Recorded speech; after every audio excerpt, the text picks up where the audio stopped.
Hello, my friends, and welcome back. Yeah. Today, we're going to be switching gears a little bit and taking a look at some posts on Reddit. First, we're going to watch a video, and then we're going to take a look at some posts on r/FatLogic. Since we're switching it up slightly and doing Reddit instead of TikTok, the algorithm might not push it as much, so be sure to leave a big thumbs up on this video. And subscribe for more videos just like it. I'm sorry if you hear any noise in the background. My neighbor's out there trying to use a snowblower. The amount of trouble that he's having with the snowblower, it looks like it would be easier to just shovel it, so I don't know, man. I don't have a snowblower personally. One day, God willing, I will own a snowblower, and then I'll finally be a real man. Alright, enough chit-chat. Let's get right to it with the applying of comb to mustache.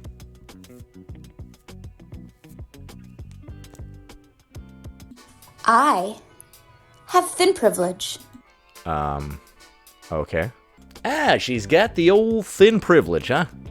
Let's see. 2 times 4 divided by 8, remainder of 3. What? What? But I'm so fat. I love the way she said that. But I'm so fat. Alright, you're alright. I don't care what everybody else said about you. You're okay. Like a size 20, 22. Okay. Yeah, objectively thin. What's the problem? How can I possibly have thin privilege? Because there are people who are fatter than me. Oh boy. Yeah, like I've said before, the whole word privilege is moronic, and this is just one example of why. It's a slippery slope once we start determining who has more privilege than the other. What's important is that you all had an equal shot to do good, and if you didn't take it, that's on you, homie. There's no privilege to it. You are the boss of your own privilege. So if somebody is 500 pounds, they also have thin privilege because some people are 6 or 7 and even more pounds. So the only person on Earth who does not have thin privilege is the largest human being on Earth. Sucks to be you, John Brower Minnock, the world's most obese man. John Brower Minnock was an American man who, at his peak weight, was the heaviest human ever recorded, weighing 1,400 pounds, oh my god! Or 100 stone. 100 stone? Oh, that's a lot of stone, my friends. My UK viewers can confirm.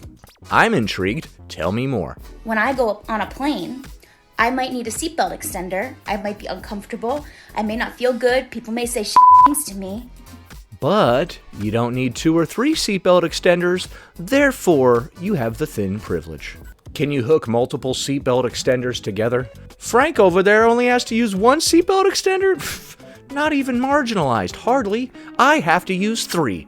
Get dunked on, Frank. But I don't need to buy a second seat or risk getting kicked off the plane. Alright, well you have a ridiculous amount of privilege then.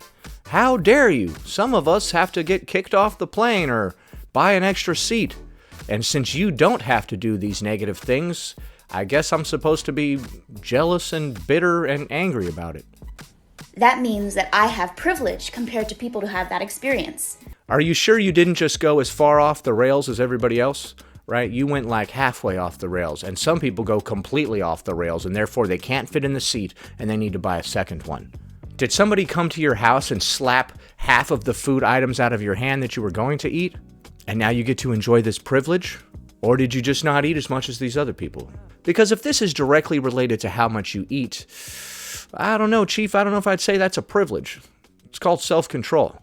So do I have privilege for not being in prison, despite the fact that I've never ended somebody? Because you know, not everybody has that privilege. Some people are in prison because of stuff that they did, but they're still in there. You may not even need a seatbelt extender. That is correct. I do not. I noticed that there was a problem well before I got to that point. You have to have been ignoring the problem for quite a while to need a seatbelt extender.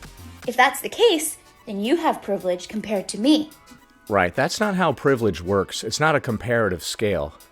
If that's the case, then everyone has privilege over somebody else. There is something positive in your life that somebody else does not have at any given time. So focusing on the idea of privilege is moronic. Also, if you get rewarded for the hard work and self-control that you exhibited, that's not privilege. That's a reward for your hard work. A better phrase would be lucky. Some people are luckier than others. Some people are born into a more beneficial situation. Other than that, though, the term is moronic. If we're talking about people getting rewarded for their hard work, privilege isn't the word here. If you can't fit into a roller coaster because you keep eating, other people don't have privilege. You have a lack of self-control that puts you into that position. Luckily, with something like body size, it's 100% within your control, so the term privilege doesn't come into play at all. Somebody who is a model size may have privilege compared to you, but that doesn't mean you don't have any privilege. What's the end goal here? I mean, I know what the end goal with this sort of rhetoric is, but what's the end goal for the individuals partaking in the concept of privilege? What are you getting out of this? You're just classifying people at different levels and then trying to make them argue amongst themselves. Almost all of us have some thin privilege. Okay, then I guess it doesn't mean anything. If everybody has it, then nobody has it. Wake up. It's a spectrum and it goes by degrees. Yes, it is a spectrum, much like autism. I'm so sick of hearing people use this terminology, especially when it comes to things that are completely within your control, like how hard you work and how much self-control you have. This guy over here has bilingual privilege. Some of us only know one language. Yeah, because you were too dumb and lazy to learn a second language. How dare you bring reality into this thing? You know I hate reality. Now let's take a look at some posts from r/FatLogic. No such thing as food addiction? Nothing gets the fat phobes angry like saying food addiction isn't a real thing. Sorry, not sorry. It's still not a real thing. You will have to find some other reason for being angry at fat people for enjoying their lives and their food. Sorry, not sorry. You're going to have to find another reason to get angry at junkies for enjoying their drugs. Although, if we apply the same logic, we see clearly and easily that nobody's mad at junkies for getting high on drugs. We just look at them like, man, that guy should really get it together. Nobody dislikes somebody because they do too many substances. Except maybe your kids or your life partners. Those people might be a little angry at you for using substances. When it stops being cute, nobody is addicted to food because there's no such thing as being addicted to food. Well, that takes care of that chapter. What? What do you mean? Nobody's addicted to food because there's no such thing as being addicted to food. Well, that's a pretty flawless argument right there. I mean, what can you say to that? They said no. They said, actually, no. And that was all the evidence that I need. All right, that clears it up, dude. Anyway, that about does it. Thanks for watching, commenting, liking, and what? They say no such thing food addiction? The diet industry would have us all believe that food, and especially certain types of higher sugar food, is a dangerous substance. It's that darn diet industry, because so much money is made off of people that start eating healthy and exercising, right? This assumes that everybody that wants to lose weight goes and buys some stupid fad diet product. And said product happens to be sold by this mythical diet industry. Big diet, at it again. They want to make us scared of our food, and they want us to blame ourselves for our difficulty exerting control over it. Well, food is highly processed and addictive, but in the end, it is you that have control over what you put into your mouth. The reality is that there's nothing dangerous about food, and we are all capable of regulating our food and exercise intake without the input of a food plan designed to protect us from these imaginary dangers. You're all capable of regulating your food intake and your exercise, huh? How's that working out for you? Often, the argument for food addiction is based on the research that shows that certain pleasure centers in the brain light up when people consume high-fat or high-sugar foods. You know what else makes those pleasure centers light up? You guessed it, pleasure. Spending time with friends, laughing, holding babies, stretching, walking, listening to music, all of the fun things in life that make us feel amazing. Yeah, and you can be addicted to any of that stuff too. You could be addicted to touching yourself too much. You want to know how to know if it's a real addiction or not? Is it negatively impacting your life? Have you tried to quit but are having a difficult time? Do you continue to do it even though it's negatively impacting your life? That's the real question right there, that third one. If whatever substance that you're doing is negatively impacting your life, yet you still continue to do it, you might have an addiction. It's really not rocket science, not brain surgery, and it's definitely not rocket surgery. But we don't worry about getting addicted to those things, but we do worry about getting addicted to more stigmatized forms of pleasure seeking, including food. I love how they admit that they're pleasure seeking through food. So continuing to use drugs even though they're destroying your life and you actually want to quit is a real addiction. But continuing to eat yourself into morbid obesity, which requires a ton of effort, actually you have to be eating a lot of highly processed foods, is not the same, even though you're not even mobile and it's impacting your life negatively in every single way, and you still continue to do it. Yeah, that's not an addiction. Let's take a look at another post. Diets are not developed only to shrink us. I think they meant to say only to shrink us. They are there to oppress us. Dude, stop. Like I've said before, the only thing oppressing you is gravity oppressing you into the ground. And what's with the terminology shrink us? Any sort of mental gymnastics that you have to do to try to separate you from your body. They're trying to shrink my body. I happen to live in a larger body. Every single phrase that they use is meant to disconnect you from your body and also disconnect you from any sort of responsibility for your own actions. Shrink my body. You make it sound like some sort of crazy feat that goes against the laws of thermodynamics. Shrink a body? You can't do that. It can't be so. We don't have a shrink ray. That reminds me of one of my favorite old movies, Honey, I Shrunk the Body. Classic. They are there to oppress you. Why? Why would diets be developed to oppress you? Who are you? Thinness literally signifies submission to the oppression of people through their body size. So by being in decent shape and being able to go up and down a flight of stairs, I'm submitting to the oppressive, patriarchal, big diet conglomerate. It's celebrated because of submission. Dude, this is so much more work than just losing weight, dude. And it's also offensive to every other human being on the planet that has not deluded themselves with FatLogic. This is so dumb that I'm not sure if it's satire. This might be satire. It's next level stupidity. Whoever said all of this has the IQ of a turnip. Yes, they aren't just there to purely take your money and rob you of your body image. Who? Why would anybody want to rob you of your body image? Nobody knows who you are.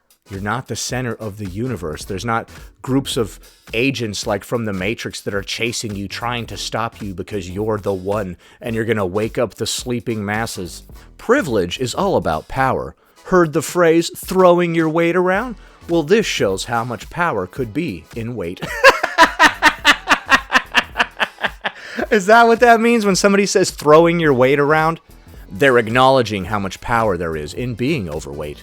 Yeah, dude, all those powerful, confident, overweight people, that's who I look up to. How are you gonna throw your weight around if you can barely stand up? One brief and simple example of fat oppression. There's not enough space here for an essay. Diets take up brain power, which has been well documented through body checking and thinking about food constantly. This makes you less productive and focused, which also reducing what you eat does. What? This means you are less likely to go for the promotion or pay raise. What? Not everybody obsesses over food every waking moment of every day. If that's not an addiction, dude, I don't know what is. Because it impacts how you think about yourself, this may impact the likelihood you will go for it. You are spending out on the diet while not getting a pay increase. Overall, losing money and having an impact on mental health. What about all the money you're going to save by eating less? Paying for a diet is easily offset by the cost you will save in food. Thinness signifies oppression, which is celebrated and upheld to continue this cycle. Breaking this cycle individually has an impact, but breaking this cycle collectively could actually save lives. Well, good luck with that. Good luck convincing all these other obese people that are dealing with health conditions and a lack of mobility that they're doing the right thing and they shouldn't lose weight. There's nothing wrong with gaining weight and going off the rails and having a problem.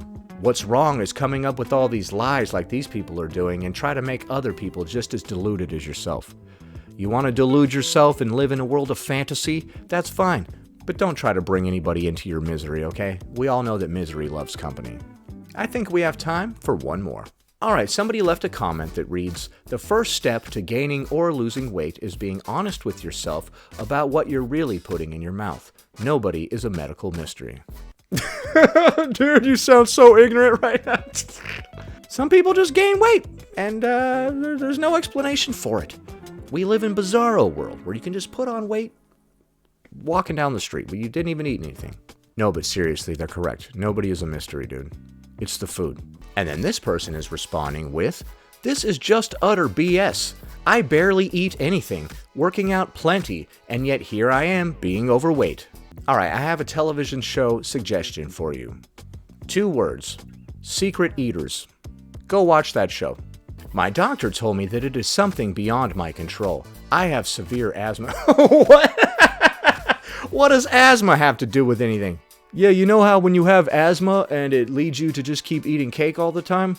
I know, dude, that's one of the worst side effects of having asthma is the constant weight gain. And I have to come to accept that reality. What? No, that's called giving up. You've come to accept that as a reality because you've weighed the pros and cons and decided that you don't want to do the hard work and have the self-control that it takes to lose weight. So you have begrudgingly accepted this as your fate. And yet I know people who eat so much more than I do and are skinny as hell, yet they barely do any working out. Oh yeah, people like this really, really trip me out. I don't know how it's possible to lie to yourself to such a degree. Because to me, this isn't just somebody lying online like a lot of people do. It feels like they're lying to themselves. Because they're being impacted negatively by their weight, yet they're saying all this stuff. But at the same time, they know in the back of their mind that, yeah, I do eat a lot of junk food all the time. So what are you even doing? How can you do this? It boggles the mind. It really does, dude. And then this person responds with, they really eat so much and, quote, never exercise? Or do they indulge in social situations but don't eat much and eat really healthy and walk and run and cycle? There was more to the comment that's cut off. But I believe what they're saying is you see them indulge in social situations occasionally, but most of the time they eat healthy and do exercise. I saw Susan have a piece of cheesecake the other day at the company party, and yet there she is, thin as a rail. I eat a slice of cheesecake and balloon up. No, Tammy, she doesn't have cheesecake every single day. Most of the time she eats healthy and exercises. I don't know why you keep playing this game where you pretend like you don't know what's going on. You're like, what's happening? Like, why do you keep playing this game? I'm so confused with you. And the original poster concludes this with saying, came across this comment on a Get Ready With Me video. Girl in the video was a fit model and this woman was going off, claiming it's not fair that she's morbidly obese even though she eats only crumbs and works out 2 hours per day. Bonus sanity included. Wow, dude. Yeah, the person who left the comment complaining that she can't lose weight even though she never eats and works out is a seriously deluded individual. How out of touch with reality can you be, dude? This is like if you drank every night and then act confused every morning as to why you have a headache. Man, I feel really crappy. My head is pounding. What is going on here? It's the drinking, bro. It's the constant drinking. Like I said in the beginning, if you enjoy this style of content, please be sure to leave a big thumbs up on the video. And if you aren't already, please consider subscribing today for more content just like this. Anyway, that about does it. Thanks for watching, commenting, liking, and subscribing. And I'll see you in the next one.